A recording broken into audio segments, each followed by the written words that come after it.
Hello everyone, welcome back.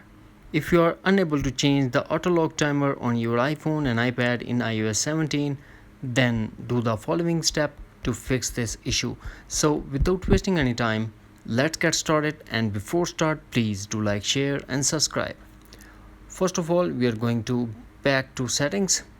Here we have to scroll, find and tap on battery.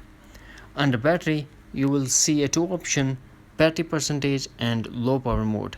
If the low power mode is unable, then you are unable to change the auto lock timer on your iPhone. So we have to disable the low power mode under battery. Now we are going to check the auto timer.